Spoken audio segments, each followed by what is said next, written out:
Hello, I'm Recky, and welcome back for another military reaction.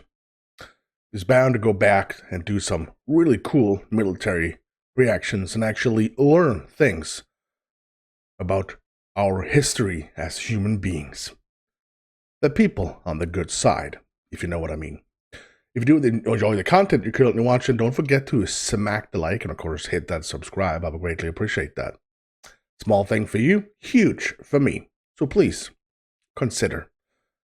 We're going to go back to the Fat Electrician, and I'm a huge fan of World War II, and I think I've seen most of all these stories and all the documentaries you can find on Netflix and you can find on YouTube. I've been watching a bunch.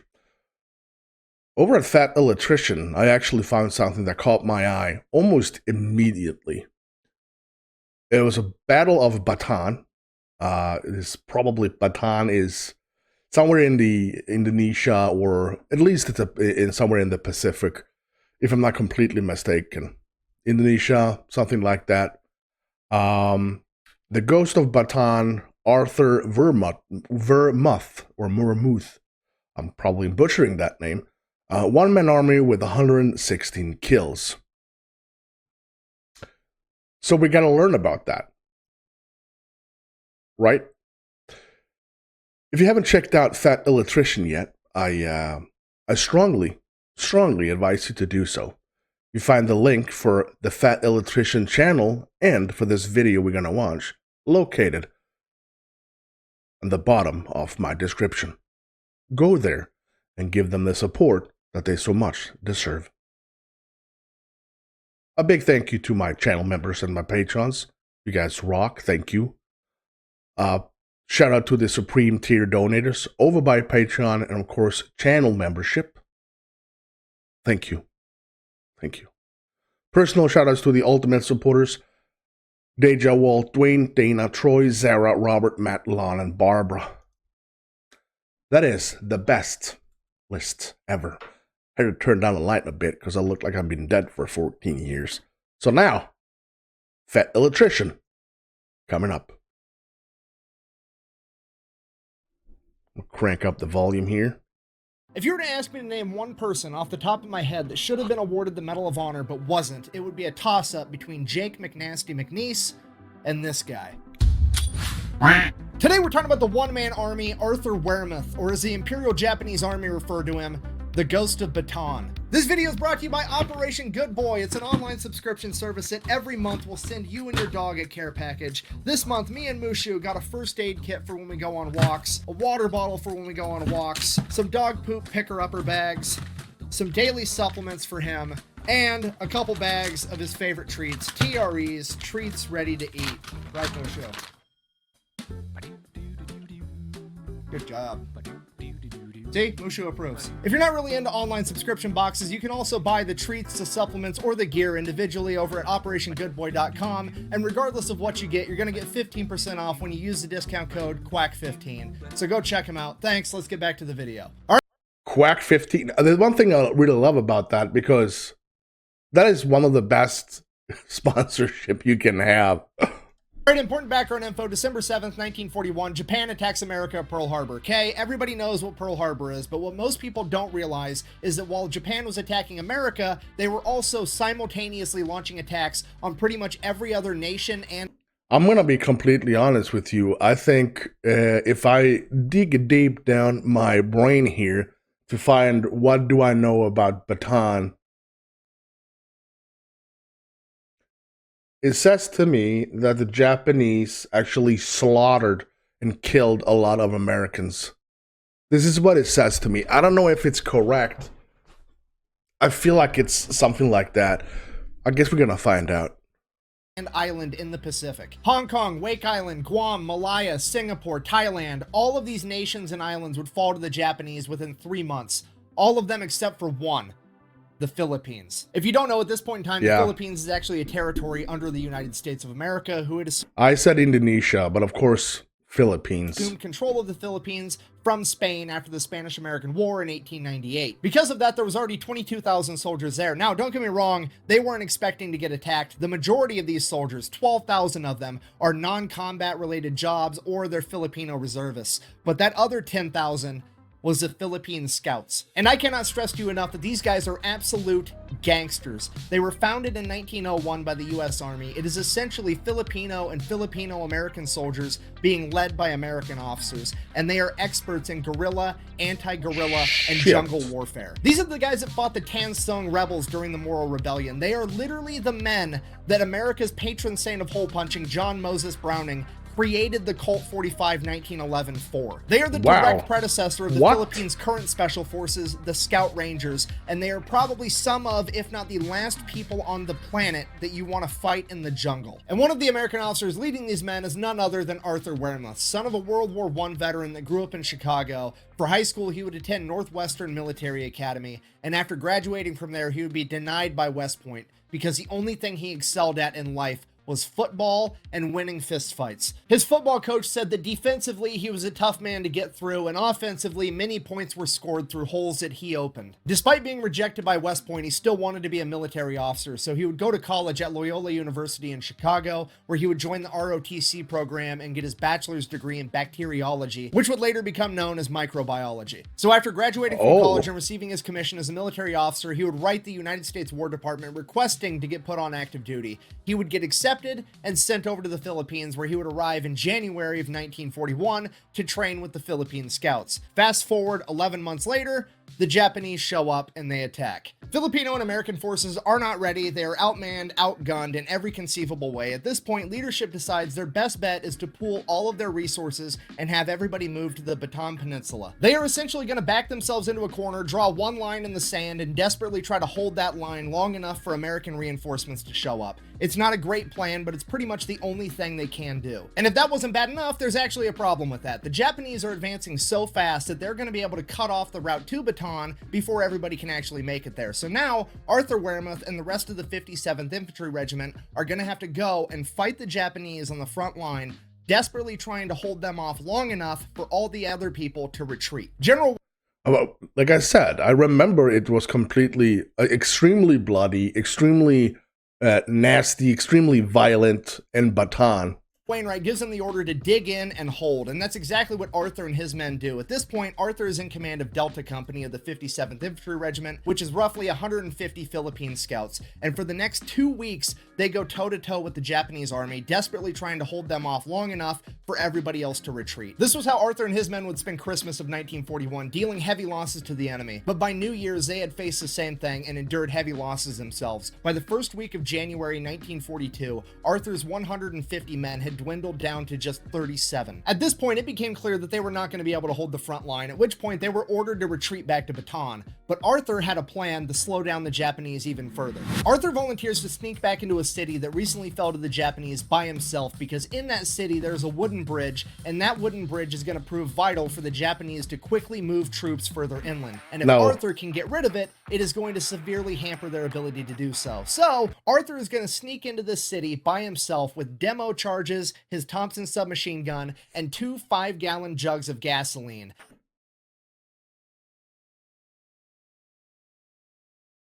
Where does this people come from? I mean, who has the nats to actually say, I'll always wonder if I would be one of those people that actually took initiative to do this. I don't know. I have never been in that situation, so I can actually not say yes or no. But sometimes I feel it in my gut. You know, I would probably do that. And like I always say, if I was born in the United States, I would be in active duty till I die. And that's not a thing in Sweden. It is a thing, but not even close to how United States actually do this. I mean, we have branches in Sweden. Of course, we have all the branches that you guys have and the special forces and all that. But it's... yeah. And it's sad, though. It's very sad. And of course, we don't spend a gazillion dollars on our armed forces because we don't have a gazillion dollars. We should. invest way more in our defenses and our armed forces. He is then going to make his way to Main Street under the cover of night, dump the gasoline all over the buildings, and light Main Street on fire. Once all the buildings in Main Street are engulfed in flames, that is a signal to the Philippine scouts miles away that they're going to start dropping artillery on that area, and Arthur is going to use that as a distraction to make his way over to this bridge, place some demo charges, and blow it up. And that's pretty much exactly what happens. Arthur sneaks into town, manages to light Main Street on fire, waits for the fire to grow a little bit, at which point Arthur knows the artillery fire is coming right on top of him any second, and he just has to make a run for this bridge. But this bridge is wide out in the open right next to Main Street, and he is about to run essentially down Main Street towards a bridge that's being guarded, and there is hundreds of Japanese soldiers everywhere. All right, that seems easy enough. Thankfully, most of them are distracted by the fact that most of Main Street is on fire, and not a lot of them take notice of the fact that there is now a 190-pound American sprinting down Main Street towards the bridge. But eventually, a couple of them would take notice and begin firing at Arthur, and he would be struck in the calf and fall to the ground. And right then is when the artillery rounds started dropping. And as soon as the artillery rounds started dropping, Arthur waited there for a second, and then when he thought they were all distracted again, he got up and continued to run towards the bridge. He then proceeded to place the demolition charges, blowing up the bridge before disappearing back in the jungle and making his way back to his men. So Arthur and his men make it to Bataan. At this point, you have to put yourself in Arthur's shoes. He is one of the highest ranking officers on the ground. He was just in charge of 150 men 2 weeks ago, and only 37 of them survived. That's not necessarily his fault. He was placed in a completely unwinnable situation, but ultimately, he's not going to feel great about himself losing that many of his men. He's been living in the Philippines for almost a year, training with the Philippine Scouts. He's an expert in camouflage, an expert in jungle warfare, and an expert in guerrilla warfare tactics. And he decides that rather than lose any more of his men, he is going to go out past the front line into enemy territory by himself and terrorize the enemy. So that's what he does. He sleeps during the day, and every night he grabs his Thompson submachine gun, 2 Colt 45 1911s, and a bunch of grenades, and heads off into the jungle by himself to utilize hit-and-run tactics against the Japanese conducting guerrilla warfare. And on one of these missions, he's a couple miles into enemy territory from the front line when he hears a bunch of Japanese soldiers coming up on him. So he quickly hides in some bushes and camouflages himself, and 30 Japanese soldiers, an entire platoon, comes walking past. One of them almost steps on him, and he's just laying there dead quiet, trying not to breathe, and the troops are making their way towards the front line. And Arthur knows he has to do something because they're either going to launch an attack or they're getting reconnaissance to get out of here. The balls, the nerves. It's completely amazes me every time I hear one of those stories. It feels like it's fake. It's too good to be true. There's no way. But it is true. And there is a way for some people. I can never understand that oh, dear. scout the front line. Either way, these guys gotta go. He knows that even if he pops up with the element of surprise from behind them with his Thompson submachine gun, he's still gonna lose that firefight. So he does the only thing he can think to do, and that is to get up and start walking in the column with these guys as if he was one of them. So he is literally following in this Japanese column, walking through the jungle towards the front line, at which point he decides, hey, I gotta make sure these guys don't look back and actually try to get a look at me because I'm wearing a different uniform. They're gonna notice. So he decides that every time one of them steps on a twig or makes a noise, he's gonna shh, so they be more quiet. Just reassuring that, like, oh, that's obviously not an enemy behind me. It's somebody trying to get me to be quiet because they're on my side. Arthur... No, he didn't do that. That's what I'm talking about. It can't be true. This guy, alone, super deadly captain in Bataan, goes out on some kind of a mission of his own, hides in a bush, 30 Japanese soldiers pass him, he gets out of the bush,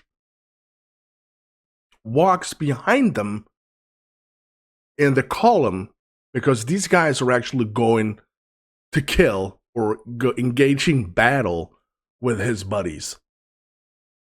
He goes behind them in the column, so they don't look back and see that this dude is not wearing the same uniform. He's not Japanese. He makes a sound to them, shh, be quiet. And they say, oh, yeah, I'm sorry. And never look back. How will he kill them? One by one? Like, does he have a silenced weapon?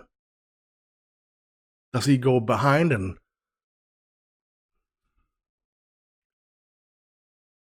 I got goosebumps. I don't know. Did you get goosebumps from this? Maybe I'm the only one that sits here with the most insane goosebumps for a situation like this. Maybe. I may be a complete nutcase, but that's what I feel. Weremuth has just switched gears from John Rambo to Bugs Bunny fucking with Elmer Fudd. And he follows these guys through the jungle for miles, just shushing them the entire way. And then when they finally get up to the front line, Arthur knows that he has to do something. He has to alert his guys that they're about to attack. So he does the only thing he could think to do. He quietly pulls a pin from one of his grenades and then acts like he tripped on something, stumbling to the man in front of him, grabbing a hold of him for balance. And when he grabs a hold of him, he hands the grenade to him right in the guy's chest. That guy obviously grabs it, and Arthur runs off into the jungle. The Japanese soldier's like, wait, what? Oh God. Boom! He blows up. Then Arthur turns around with his Thompson and opens fire on the rest of them. This obviously alerts his men, and they start opening fire too. They completely wipe out this Japanese platoon. After this and other events like it, the Japanese start to fear Arthur, referring to him as the Ghost of Bataan, while the American forces are referring to him as the one-man army. At this point, he gets his notoriety, and other experienced Filipino scouts start volunteering to go out with him, but he doesn't want to lose any more men, so he keeps refusing, and he keeps refusing.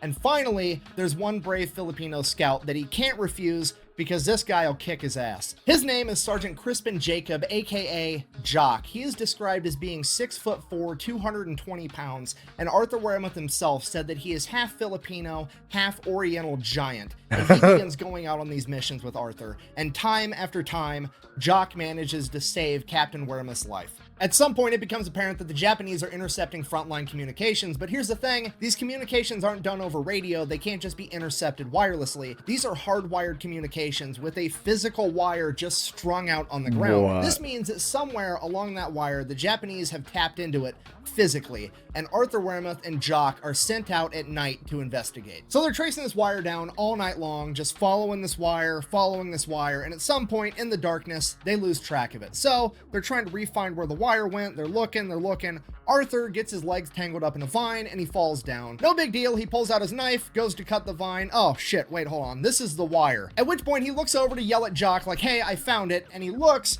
and there is a ditch with a Japanese soldier and a bunch of equipment sitting in it, looking at him like he's dumbfounded. Arthur quickly draws his gun as the Japanese soldier draws his, and they have a good old-fashioned quick draw contest, which Arthur wins. Arthur, then quickly making it back to his feet, is then tackled by two Japanese soldiers into the ditch, one of them stabbing him with a bayonet through his arm, pinning him to the dirt wall inside of this trench, at which point he yells for Jock. Jock then runs up to the edge of the trench and sees Weremuth inside the trench fighting off two Japanese soldiers with his arm pinned to the wall. He takes aim with his rifle at the Japanese soldiers and then realizes that he doesn't want to accidentally hit Weremuth in the middle of the fight while it's still dark out. So he jumps in the trench and proceeds to beat the two Japanese soldiers to death with his rifle. He then destroys the radio equipment, helps Weremuth pull the bayonet out of his arm. He starts bleeding everywhere. He bandages that up and gets Weremuth back to the hospital, at which point the Ghost of Bataan is now bedridden and on doctor's orders is not allowed to leave. And while all that's going on, word finally makes it back to America that there's some crazy 190-pound ex-football player running around in the jungles of the Philippines showing the Japanese what's up. And this is the one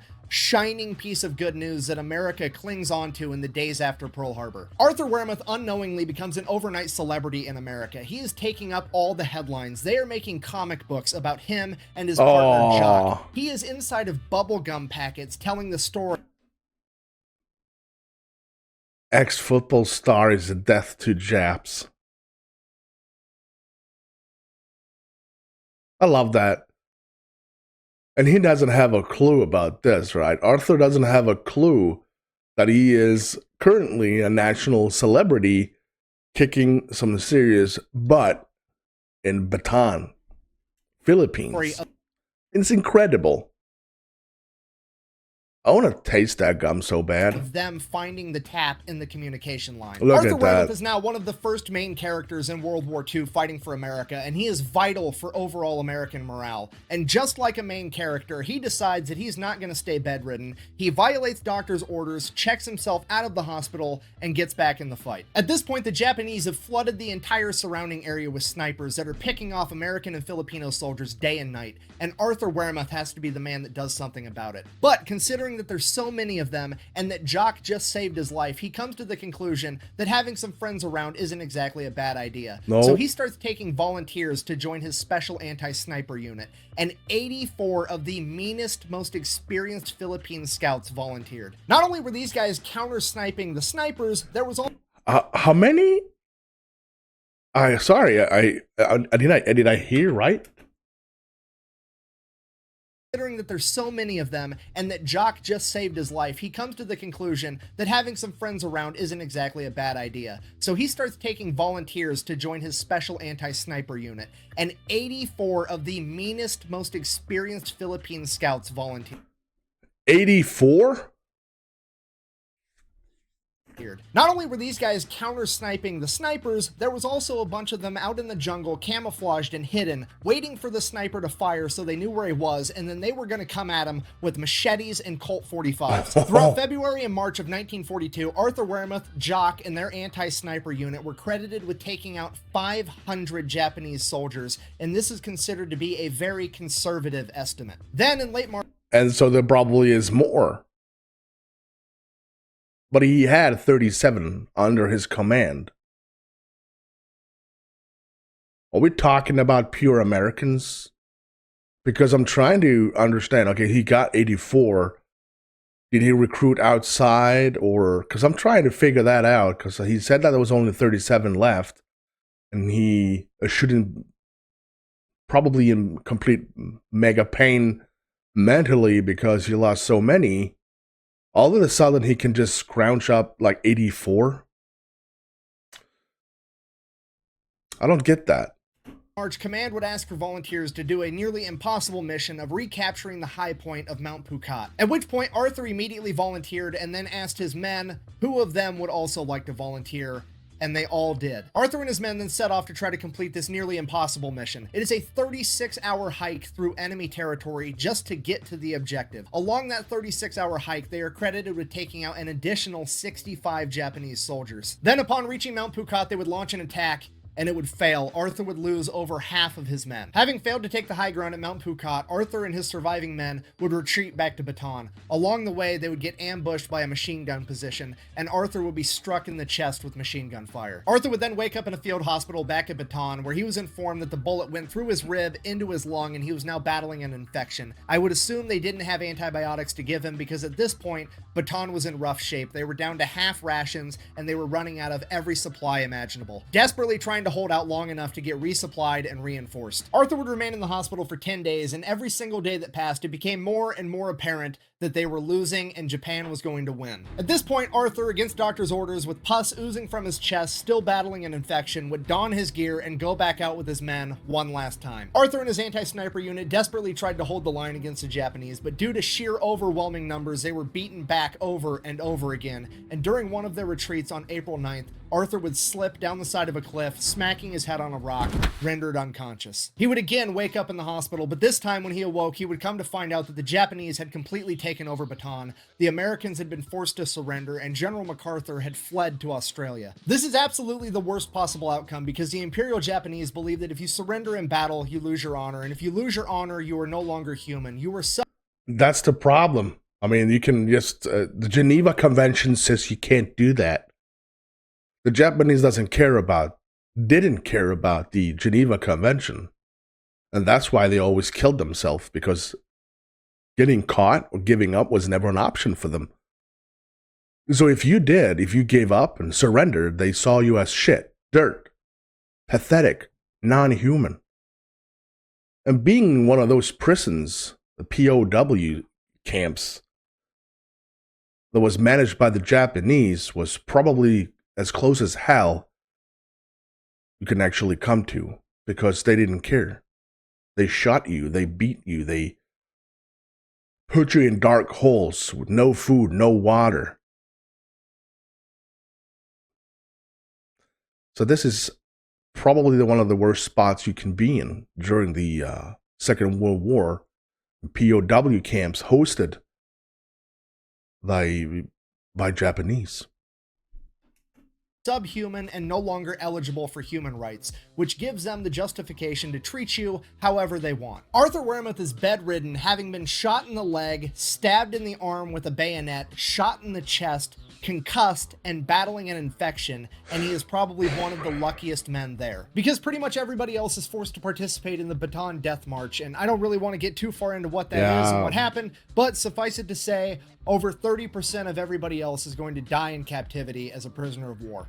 And if Arthur Wehrmuth were also forced to go down the Bataan Death March, he would absolutely be a member of that 30% given his current condition. I can't verify this for sure, but I think the reason that they let Arthur Wehrmuth have a chance at surviving is because technically he never surrendered. He was fatally wounded in battle, and when he woke up, he had already been captured. So I think that maybe the Japanese didn't look down on him as subhuman because he didn't forfeit his honor. He literally...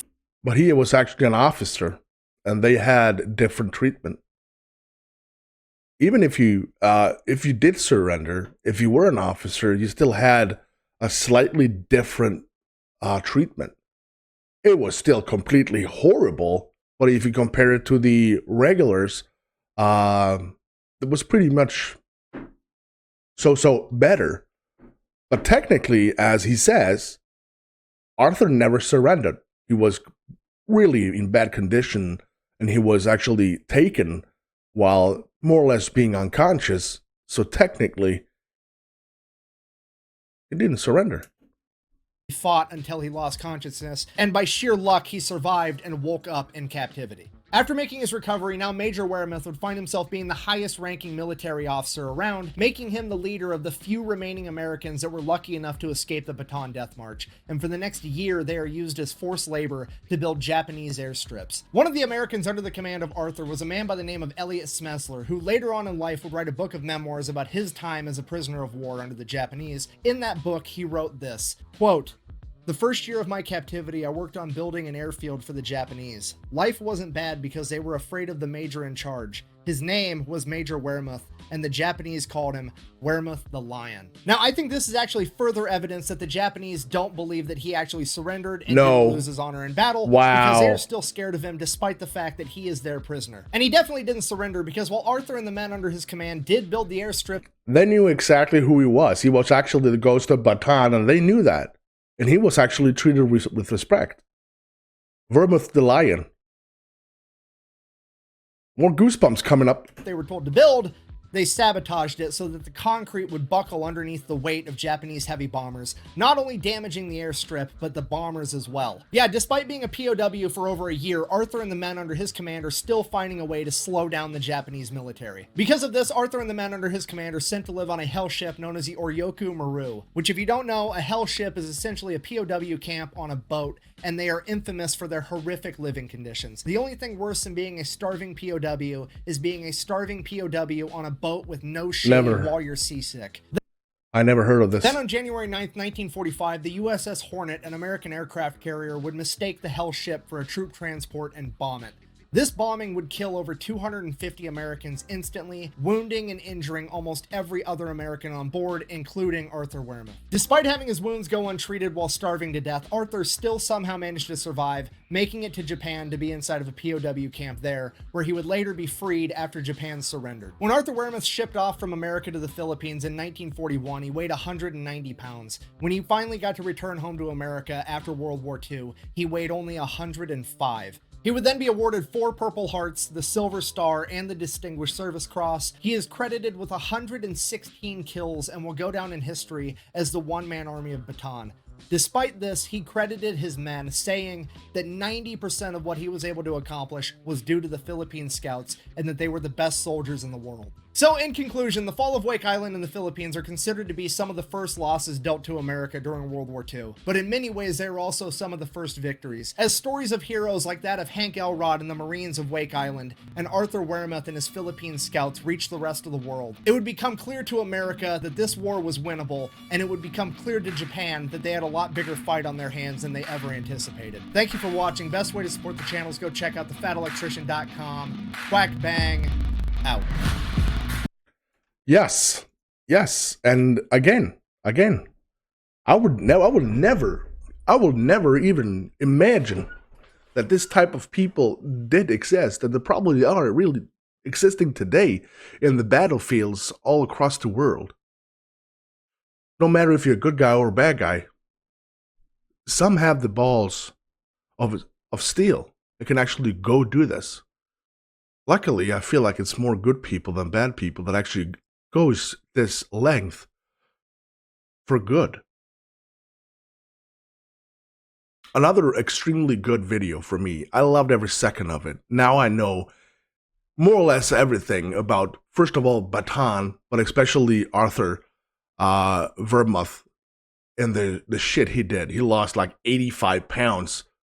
That's incredible. And I never heard about the hell ships. Completely new to me. That they actually moved the entire POW camps to a boat with even worse condition than it actually is on land, on ground.